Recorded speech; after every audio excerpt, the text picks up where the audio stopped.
হরে কৃষ্ণ। ভগবান শ্রীকৃষ্ণ এসেছিলেন কোন যুগে?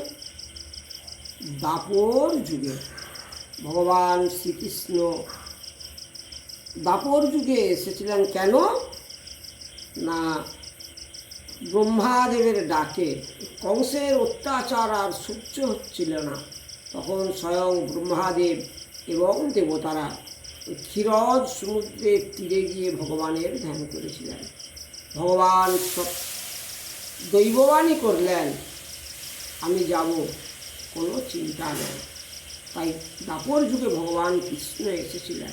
উনি মর্তে ছিলেন 125 বৎসর, বৃন্দাবনে ছিলেন 11 বৎসর। এরপরে ওখান থেকে চলে গেলেন কোথায় না, মথুরায়। ওখানে 12 বৎসর। অর্জুনের সঙ্গে কুরুক্ষেত্রের যুদ্ধে ছিল 13 বৎসর।